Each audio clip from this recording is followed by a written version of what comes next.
Hi everybody, today we're talking about matched pairs hypothesis test with Minitab steps.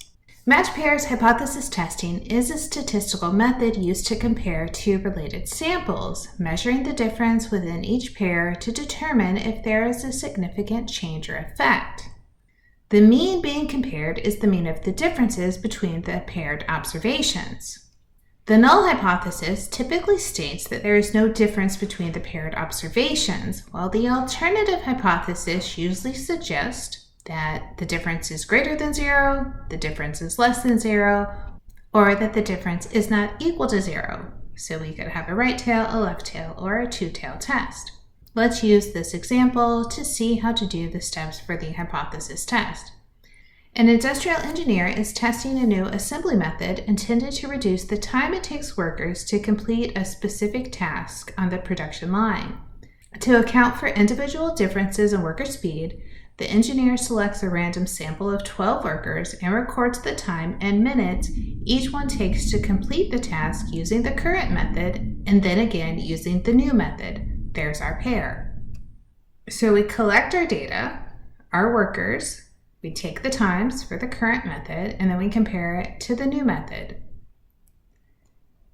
At the 0.05 significance level, is there sufficient evidence that the new method reduces assembly time?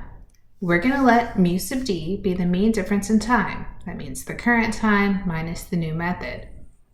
We are trying to test if the new method reduces assembly time, so we expect the differences to be positive. Our null hypothesis will be the mean of the differences is 0. There's no difference in average time. Then the alternative hypothesis will be that the difference of the means is greater than 0. The new method reduces time. So the old method took more time, the new method takes less time. This is going to be a right tail test. Now we're ready to take our data over to Minitab. Remember, when you're putting things into Minitab, it's important to label your columns. That way you know which ones to click on when we get to the test. We're going to hit Stat, Basic Statistics, and now we're doing a paired hypothesis test for the mean using a pair t-test. Each sample is in a column, so when we click in the sample, we can highlight current method and then the new method. We also want to go to the options, make sure the confidence level matches what you're given. So we had 0.05, which says our confidence level is 95. Our hypothesized difference was 0, but then our alternative hypothesis is that the difference is greater than the hypothesized difference. Our summarized data gives us the number of observations, the mean for each of the methods, the standard deviation for each method, along with the standard error of the mean. What we want to look at is the t-value and the p-value. We got a t-value of 10.68, which is very high.